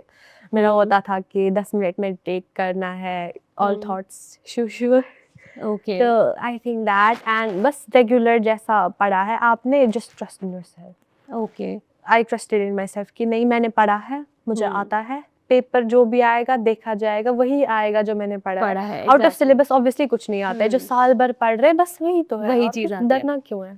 मैं यही चीज़ बच्चों को भी बताना चाहती हूँ कि होता क्या है, बच्चा बहुत ज़्यादा पैनिक होता है और उस टाइम पे उसको समझ नहीं आता कि मुझे वो टाइम कैसे इस्तेमाल करना है। और मुझे लगता है कि इस टाइम पे अगर कोई रिलैक्स होके, जैसे कि आप भी बता रहे हो कि बहुत ईजी होके अगर आप चीज़ों को करोगे, एक अच्छी स्ट्रैटेजी से चलोगे तो बहुत चीज़ें अच्छी हो जाएंगी। अब जैसे रिसोर्सेज की बात आपने की कि रिसोर्सेज जो हैं वो आप सेम यूटिलाइज करो जो आपने पूरे साल रिवाइज किए, है ना। एक क्लास के अंदर मैं बहुत बार ये लाइन कहती हूँ कि आपको नोट कलेक्टर नहीं बनना है ना। नोट कलेक्टर बनने से अच्छा है कि आप एक रिसोर्स को मल्टीपल टाइम रिवाइज करो। तो आप बताओ। Obviously you know I think एक रिसोर्स को एक रिसोर्स है, उसमें लाइक मेरी क्लासेस है उनमें एक तरीके से पढ़ाया जाता है, टीचर ने एक स्ट्रैटेजी बोली है। अब अगर मैं कहीं और जाऊंगी वो मुझे और 2-3 स्ट्रैटेजीज बोलेंगे, कहीं और जाऊंगी और 2-3, फिर मेरा माइंड कंफ्यूजन में चला जाएगा कि करना क्या है। इसीलिए इससे बेहतर है कि एक ही रिसोर्स लो, स्ट्रैटेजीज वही यूटिलाइज करो। बस पूरे साल जब काम किया है उन स्ट्रैटेजीज ने तो इस बार भी काम कर लेंगे। डेफिनेटली। तो आप मुझे ये बताओ कि इसके अलावा आप बच्चों को क्या कहना चाहते हो कि यार इस पॉइंट पे अगर आप पैनिक कर जाओगे तो चीज़ें आपकी तो डेफिनेटली एडवर्स होंगी, बट आप मुझे ये बताओ कि खुद को काम रखने के लिए उनको क्या करना चाहिए। खुद को काम रखने के लिए पहले ही जैसा कि मैंने कहा मेडिटेशन हेल्प्स। बट अगर मेडिटेशन से भी कुछ नहीं हो रहा है तो टेक अ नैप। 10-15 मिनट की, ज़्यादा भी नहीं, 2-3 घंटे की नैप बोल लोगे, 10-15 मिनट की नैप ले लो और टेक रिलैक्सिंग शावर। और कुछ खा लो जब भी टेंशन हो, मतलब अपने आप को अच्छा फील कराओ। अपने आप को अच्छा फील कराओ। डू समथिंग जो आपको पसंद है। आप कहीं ऐसे ही शॉपिंग करने चले जाओ ताकि रिलैक्स हो जाओ, something that makes your brain relax. जैसा कि मेरा क्या था, मैं बुक्स पढ़ती थी, नॉवेल्स, जैसे कि मुझे लगता था कि अपनी एकेडमिक्स ज़्यादा हो रहा है, टेंशन हो रही है, मैं ला के किताब रख के चैप्टर पढ़ लेती थी। ओके। तो मतलब कि आपके लिए वो एक ब्रेक का काम करता था। और मुझे लगता है डेफिनेटली सभी बच्चों के लिए अलग अलग कुछ ब्रेक्स होते होंगे उनके, है ना। हर एक इंसान की अलग चीज़ें होती हैं। तो बिल्कुल आप सही कह रहे हो। अगर हम ऐसा भी यहाँ पे ये चीज़ इमेजिन करें कि यार जो बच्चा है वो उस टाइम पीरियड में अगर बहुत ही डिमोटिवेटेड हो गया, तो आपको क्या लगता है कि एक ऐसे बच्चे के लिए जिसने कुछ भी नहीं पढ़ा या उसको ऐसा फील हो रहा है कि अब तो सब गया, सब उड़ गया, आपको क्या लगता है कि लास्ट पे जो मैराथन्स वगैरह आती हैं क्या वो हेल्पफुल हो सकती है लास्ट मैराथन बहुत हेल्पफुल है।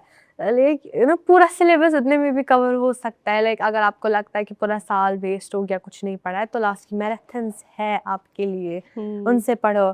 और ज़्यादा भी नहीं, हो गया कि डिमोटिवेट हो गया, अब तो इतना नहीं पढ़ा है, अब तो 20-20 घंटे पढ़ना पड़ेगा, अब तो नींद छोड़नी पड़ेगी, अब तो खाना भी कुछ नहीं है।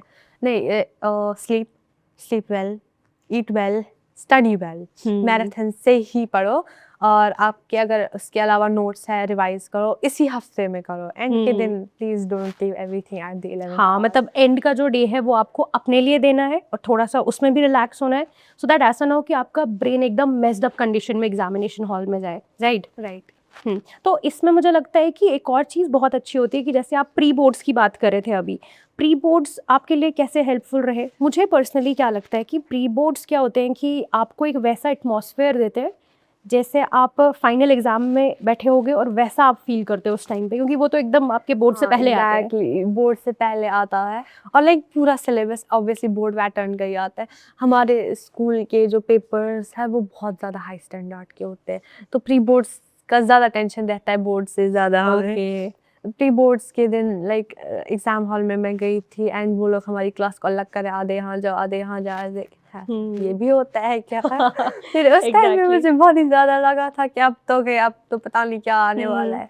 बट बोर्ड का एटमॉस्फेयर एक तो क्रिएट हो गया था और पेपर का टाइम वगैरह पैटर्न सब कुछ वैसा ही था, तो प्रैक्टिस हो गई। फिर एंड पे लाइक मैंने PYQs एनालाइज किए थे पिछले साल के पेपर्स, उसके साथ साथ मैंने अपने स्कूल के प्री बोर्ड्स के भी पेपर्स एनालाइज किए थे, वहाँ से भी बहुत सारी चीज़ उठ के आई। Okay okay. फिर पेपर से कुछ ना हो पाएगा। पेपर पे ओके। पेपर को देख के लाइक वर्ड्स मूव करने लगते हैं। Okay. फिर देखेंगे कि ये ठीक हो है। क्या गया। तो आप मुझे ये बताओ कि पूरी अपनी जर्नी के अंदर आपको पेरेंट्स का डेफिनेटली सपोर्ट रहा, आपको अपने पेयर ग्रुप का सपोर्ट रहा, टीचर्स जो आपके बैचेस के अंदर थे उनका भी पूरा सपोर्ट रहा। इसके अलावा अभी आप इस स्टेज से, आप मेरे साथ बैठे हो अभी, आप यहाँ से अपने पेरेंट्स के लिए कोई स्पेशल मैसेज देना चाहते हो?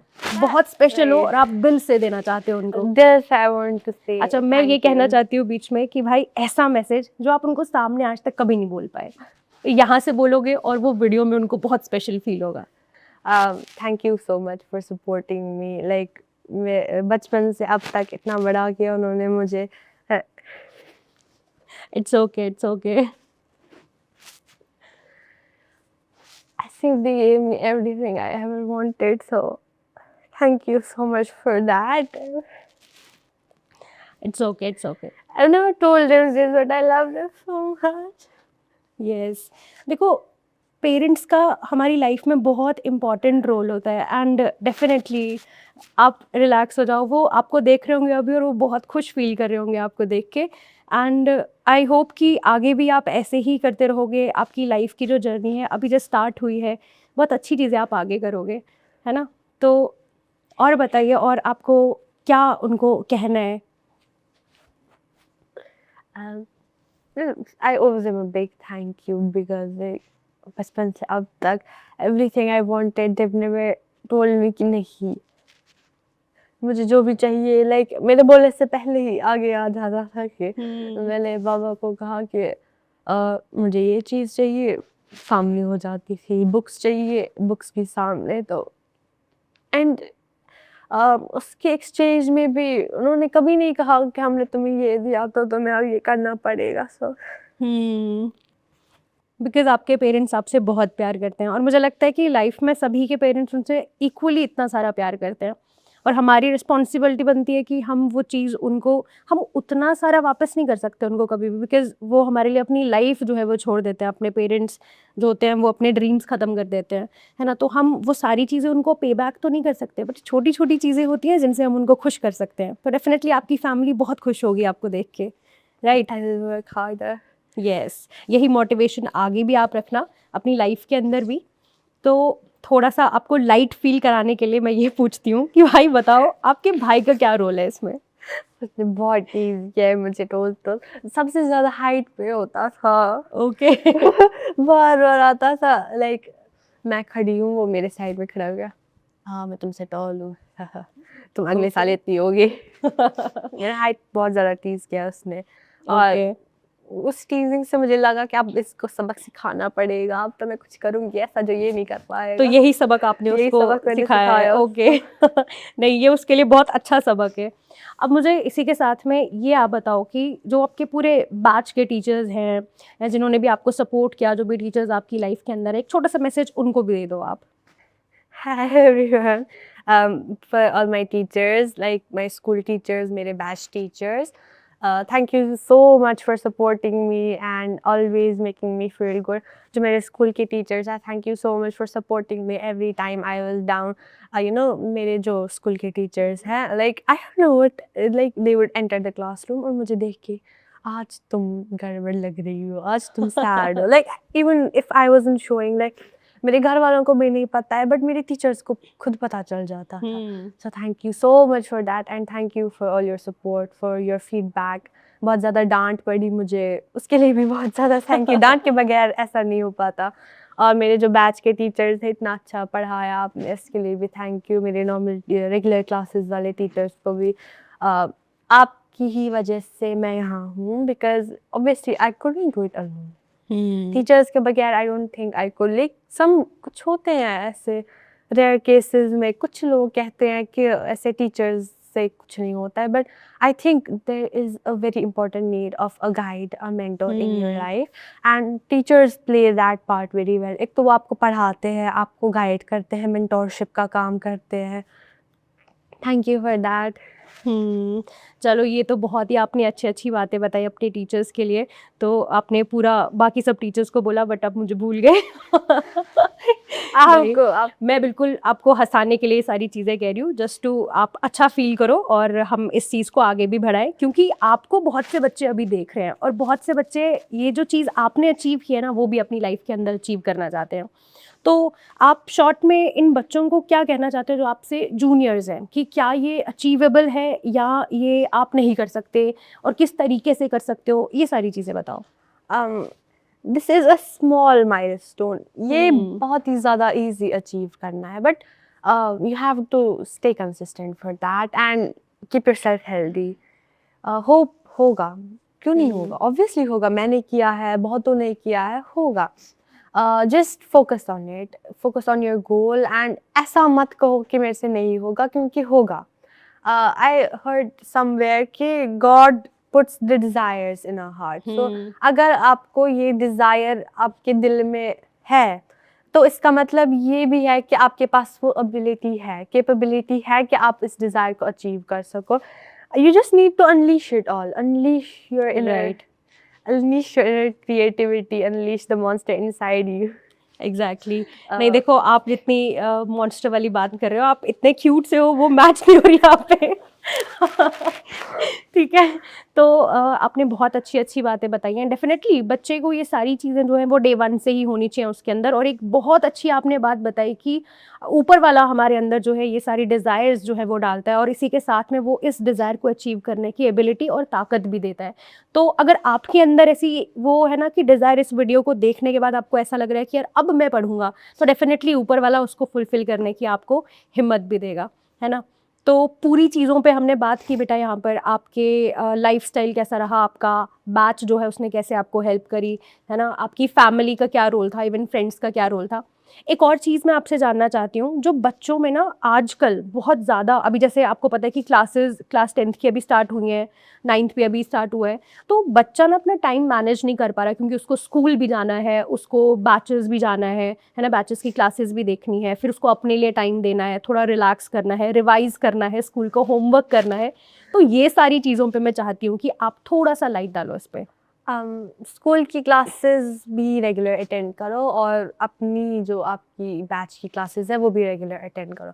होमवर्क का क्या है, होमवर्क आप थोड़ा बहुत डिले कर सकते हो तो कर लो, बट यू नो परमिशन के साथ। टीचर को कहो कि I can't do this. So खुद को टाइम दो, you know, there is a gap between आपकी स्कूल की classes and your live classes. उस गैप में स्कूल से आए, थक गए हैं, खुद को टाइम दो।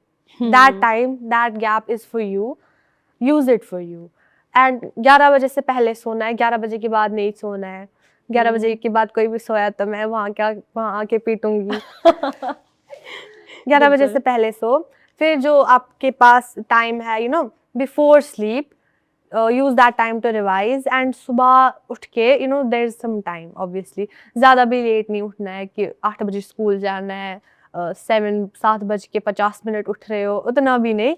अगर आपका स्कूल 8 बजे है तो थोड़ा बहुत जल्दी उठो, लाइक 6 और समथिंग। फिर स्कूल के टाइम तक रिवाइज करो। That is, it's just that. सोने से पहले, उठने के बाद थोड़ा बहुत रिवाइज करना होता है।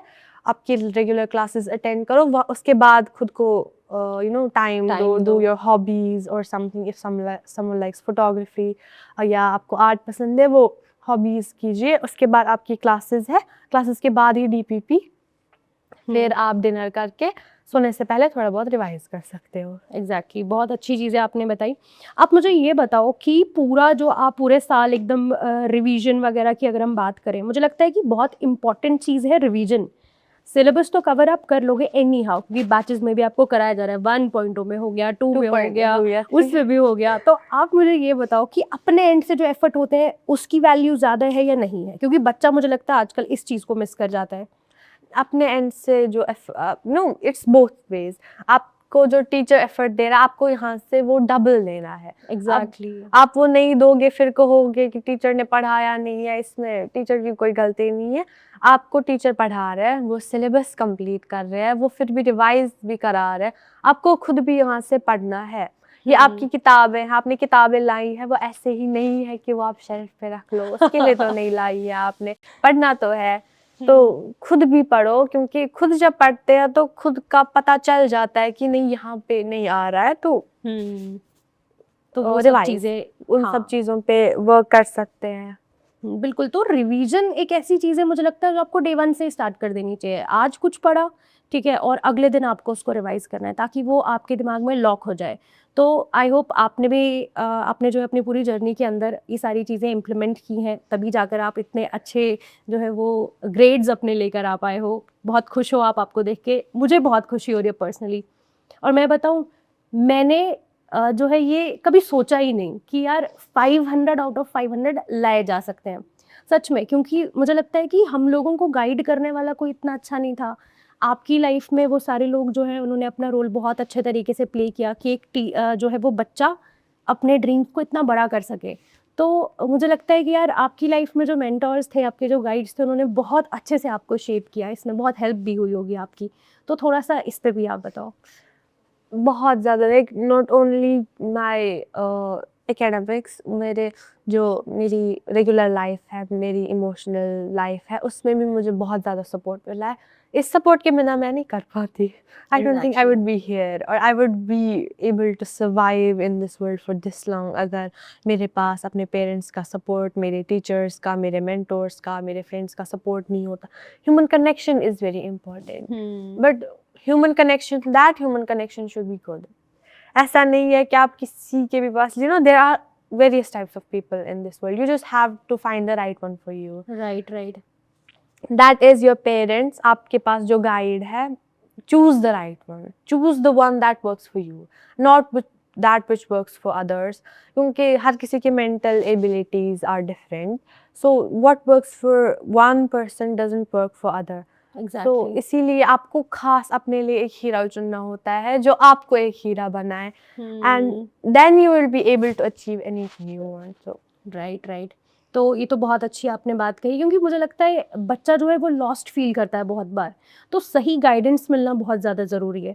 और मुझे लगता है कि हमारे जितने भी अभी तक बैचेस चल रहे हैं, बच्चों को इतने अच्छे तरीके से वहाँ पे चीज़ें समझाई जाती हैं, तो बच्चा इवन बहुत ही ज़्यादा एवरेज भी होता है ना, तो मैंने ये चीज़ फील की कि वो एवरेज बच्चा भी बहुत अच्छे रिजल्ट्स लेकर आता है।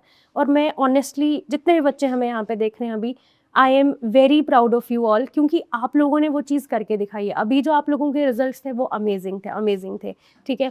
हम बस यहाँ पे बात जो है, एक जो मैसेज जो है सोसाइटी तक, वो ये पहुँचाना चाहते हैं कि it is possible with right guidance, with right things, आप लोग एक बड़े ड्रीम को अचीव कर सकते हो। और ये चीज़ हमें ज़रूरी लोगों को बतानी है कि अभी जो आपने अचीव किया है, it is not the end, it is just the beginning. तो इसके बारे में थोड़ा सा बताओ, आप कैसे देखते हो इस पॉइंट को? मैंने पहले ही मेरे गोल्स जो है बहुत हाई सेट किए हैं।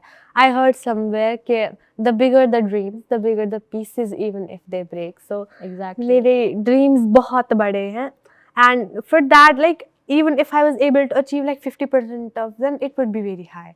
इसीलिए मेरे ड्रीम्स बहुत बड़े हैं, उनके लिए मेरा काम भी बहुत बड़ा है, तो होगा। Nice, amazing. मुझे लगता है कि एक और इम्पॉर्टेंट एस्पेक्ट में आपसे बात करना चाहती हूँ, और मैं जानना चाहती हूँ कि आपके उसके ऊपर क्या थॉट्स हैं, क्योंकि मुझे ऐसा लगता है कि जो लड़कियाँ होती हैं ना, उनको अचीव करने की बहुत ज़्यादा ज़रूरत है। डेफिनेटली बॉयज़ को भी बहुत ज़रूरत है, बट जो लड़कियां हैं उनको अपने जो छोटे छोटे ड्रीम्स हैं ना उनको अकॉम्प्लिश करने की बहुत ज़रूरत है। तो आप मुझे ये बताओ कि आपको कभी ये चीज़ फील हुई कि बीइंग अ गर्ल आपको कहीं पे ऐसा लगा कि यार नहीं, मेरे साथ मुझे वो वाला एडवांटेज नहीं मिला, या मुझे कहीं पे थोड़ा सा कॉम्प्रोमाइज़ करना पड़ा, कुछ ऐसा बताओ। Obviously, society tramples on girls, like even girls themselves. मैंने देखा है कि लड़कियां खुद लड़कियों को नीचे ले जाती है. Exactly. And for that, I think you just need to work hard. You are a girl. आगे जाके आपके पास support नहीं होगा. If you have big dreams, you just need to know कि आपके पास आपको society नीचे आपको नीचे लाने की society, कोशिश right? करेगी। They will try to drag you down. They will try to everyone will tell you कि तुम अपनी औकात में रहो. उनको दिखाओ कि औकात क्या है. एग्जैक्टली। तो आप मुझे ये बताओ, कभी आपने अपनी मदर से अगर बात की हो, होता ना कि एक जो डॉटर है, एक जो लड़की है, वो अपनी माँ से बहुत कनेक्टेड होती है, पापा से तो डेफिनेटली, ये सबको पता है कि एक लड़की अपने फादर से बहुत ज़्यादा कनेक्टेड होती है, बट उसके बाद एक जो इमोशनल कनेक्शन होता है नंबर सेकंड पे वो अपनी मदर से बनाती है, और वो अपनी माँ में जो है बहुत सी चीज़ें देखती है। कभी आपको ऐसा लगा कि आपकी जो मम्मा है उनके कुछ ऐसे सपने हैं, उनको आपको पूरा करना है? है obviously, like I would give her the best life actually. मैं उनके सामने ऐसा नहीं कहती हूँ क्योंकि वो थोड़ा बहुत cool बनना पड़ता है. But right, Okay. I want to give her the best life. उनके जो भी dreams है, I want to fulfill them all. If she wants me to do something, उनसे कहूँगी कि मैं नहीं करूँगी, लेकिन end में करना ही है मुझे वही. एग्जैक्टली। तो देखो, जितने भी बच्चे हमें यहाँ पे देख रहे हैं और ये सारी चीज़ें सुन रहे हैं, आई जस्ट वांट कि आप लोग एक बार अपनी माँ की आंखों में देखो, उनकी आंखों में देखकर एक बार पूछो कि माँ, तुम्हारे कुछ सपने थे और तुमने उनको पूरा किया या नहीं किया। और अगर वो चीज़ तुमने पूछी और तुम्हें ना उनकी आंखों में ही जवाब मिल जाएगा कि अगर वो नहीं कर पाई है ना, तो यार तुम लोग करो। मतलब एक जो बेटी होती है वो अपनी माँ की परछाई होती है। And I wish you luck. आप इसी तरीके से अपने ड्रीम्स को चेज़ करते रहो, है ना, सोसाइटी में अपना कंट्रीब्यूशन देते रहो, एंड आई होप कि आगे चलकर इसी तरीके से आप अपनी फैमिली को जो है वो और ज़्यादा प्राउड फील करवाती जाओगी, and I am even more proud of you. ठीक है। Thank you. तो एक लास्ट पे आप मुझे ये बताओ, एंड इवन जितने भी बच्चे आपको देख रहे हैं, आप एक छोटा सा मैसेज उनको दो, सो दैट वो बच्चे भी अपनी डेली लाइफ के अंदर जितनी भी चीज़ें कर रहे हैं ना, वो अच्छा फील करें, वो मतलब वो भी अचीव कर सके। इवन मैं ये नहीं कहती कि सिर्फ जो पढ़ने वाला बच्चा है उसको आपका मैसेज जाए, बट वो ऐसा मैसेज होना कि जो आपको एवरेज स्टूडेंट, बिलो एवरेज भी देख रहा है, उस तक वो मैसेज पहुँचे। There is no such thing as average. It is just what you do. देखो, तुमसे होगा. Because you know, dream high. अपनी जो ड्रीम्स है वो तुम्हें ही पूरा करना है. No one will come to you कि आ जाओ, तुमसे नहीं हो रहा है तो मैं पढ़ लूँगा, तुम्हारे बदले एग्जाम दे दूँगा. ऐसा नहीं है. You have to do it yourself and you have to start now. It is now or never. It is right now or never. क्योंकि society, आज की society, we make up the society. Exactly. We always blame the society, but it is us. If you want to change the society, like मैंने देखा है, बहुत सारे youngsters are like, society की गलती है. Society is us. Make yourself better so that the people can become better. अगर आपको कुछ करना है तो आप अभी start करो. There is no such Exactly. thing as average. You can do it. Obviously you can. Your brain has everything. It stores all the information in the universe. Just take it out. Amazing amazing amazing. तो इसी तरीके से मुझे लगता है जो जो चीज़ें आपने बताई ना, मैं आप सबको ये बताना चाहती हूँ कि यार ये वो चीज़ें हैं जो आप सब अपनी डेली लाइफ में कर रहे हो। तो इन्होंने जो अचीव किया है वो भी कुछ ऐसा है जो आप अपनी डेली लाइफ के अंदर कर सकते हो। तो इसी नोट पे, इसी पॉइंट पे मैं आप सबसे एक लास्ट टाइम ये चीज़ कहना चाहती हूँ कि यार it is doable, it is achievable, right. जिस तरीके से हमारे पास नॉट ओनली हुरुलैन जैसी बहुत सारी एग्जाम्पल्स आपको मिलेंगी अपनी लाइफ के आसपास, और ज़रूरी नहीं है कि जो परफेक्ट नंबर है वही हमेशा आपको इंस्पायर करे, बल्कि इसके अलावा भी आपकी लाइफ के अंदर जो रोल्स होते हैं, जैसे आप अपने फादर, अपनी मदर, है ना, अपने माँ बाप की तरफ देखोगे, तब भी आपको बहुत ज़्यादा मोटिवेशन आएगी, लाइफ के अंदर कुछ अच्छा अचीव करने की जो है वो हिम्मत आएगी। और मैं बस यही कहना चाहती हूँ कि जितने भी पेरेंट्स हमें देख रहे हैं उनको एक छोटा सा मैसेज है कि अपने बच्चों को जो मार्क्स का बर्डन है ना उसके नीचे ना दबाएं। जैसे कि आपने भी बताया कि सोसाइटी का प्रेशर होता है, वो जो बच्चा होता है ना, वो पहली बार क्लास 10th के अंदर आ रहा है, वो पहली बार बोर्ड एग्जाम्स दे रहा है, लोग उसको कहते हैं कि क्या ही बड़ी बात है, 10th ही तो है, बट उस बच्चे के लिए जो पहली बार क्लास 10 दे रहा है उसके लिए बहुत बड़ी बात है। तो प्लीज़ मैं जस्ट आप लोगों से रिक्वेस्ट करना चाहती हूँ कि अपने बच्चे का एक सपोर्ट सिस्टम बनिए। इसी के साथ में एक और चीज़ है कि डेफिनेटली स्कूल फाउंडेशन है बच्चे का, और इसी के साथ जो कोचिंग्स होती हैं, जो आपका एक सिस्टम है, बाकी जो आपकी बच्चों की क्लासेस चलती हैं, वो उनको एक राइट गाइडेंस और उसके साथ में एक सपोर्ट सिस्टम देता है ना। तो ये सारी ही चीज़ें हैं जो आप अपने बच्चे के लिए थोड़ा सा राइट वे में अगर करेंगे तो डेफिनेटली वो भी रेसिप्रोकेट सेम चीज़ें आपके लिए कर पाएगा। एंड साथ ही में ये बच्चे की तो रिस्पॉन्सिबिलिटी है कि अपने पेरेंट्स की जितनी भी उम्मीदें हैं, जो भी चीज़ें वो उनसे चाहते हैं, वो उन पे थोड़ा सा फॉलो अप लें, अपने फैमिली के क्लोज रहें, एंड ये सारी चीज़ें वो ईजिली अचीव कर सकते हैं। एनीथिंग एल्स, कुछ ऐसा लगता है आपको कि जो आपने मिस किया और बहुत अच्छी चीज़ है आपके मन में आप बोलना चाहते हो? मुझे बस इतना कहना है फॉर एवरीवन कि you know if you have an interest beyond academics, pursue it. There is a world beyond just ये किताबें जो हम पढ़ रहे हैं। There is a whole universe waiting for you. You are a star. You belong there, up in the sky, up where you can shine. Do it. If you have an interest, pursue it. दुनिया क्या कहेगी, लोग क्या कहेंगे, वो तो कहते रहेंगे। एग्जैक्टली अगर दुनिया क्या कहेगी वो भी हम सोचे तो दुनिया क्या सोचेगी? उनको सोचने का मौका मिलना चाहिए। There is a world beyond this. It's not कि आप don't limit your dreams. Dream big. Exactly. There is a whole universe waiting, and this it is not even scientists say कि ये जो हमने दुनिया discover किया, it's not even like तिनका भी नहीं है ये। Exactly. There is a world beyond the world we have discovered. Your place is there, up in the sky. Don't limit yourself to the ground. Exactly. तो देखो यही जो मैसेज है आपको हर जगह से देखने को मिलेगा कि जितना आप अच्छा, जितना आप बड़ा सोच सकते हो उतना बड़ा सोचो। The sky is yours. ये पूरा जो स्काई, ये पूरा जो आसमान है ना, ये आपका है। अब ये आप पे डिपेंड करता है कि आप कितनी ज़्यादा कैपेबिलिटी अपने अंदर लेके आ पाते हो। और मैं तो इवन बात करूँगी हिम्मत की, कितनी हिम्मत आपके अंदर है कि आप उस आसमान को छू सको। तो इसी नोट पे मुझे लगता है एक पॉजिटिविटी के साथ हम एंड करते हैं। मुझे बहुत बहुत बहुत खुशी है बेटा आपके लिए, और मैं चाहती हूँ कि आगे आने वाले फ्यूचर में भी आप इसी पॉजिटिविटी के साथ जो है वो काम करें, क्योंकि आपसे मिलके मुझे भी बहुत सी चीज़ें सीखने को मिली कि यार कैसे आप एक पॉजिटिव एटीट्यूड जो है वो अपना रख सकते हो, और आप लोगों को भी ये सारी चीज़ें जो है वो सीखनी चाहिए। और I just want to hug you at the last, and we will wrap this session from this hug. And I just want कि इसके बाद जितनी भी आपकी लाइफ हो ना, वो इससे भी बहुत बहुत बहुत ज़्यादा अच्छी हो। ओके, पहले तो congratulations once again, and I am so happy for you.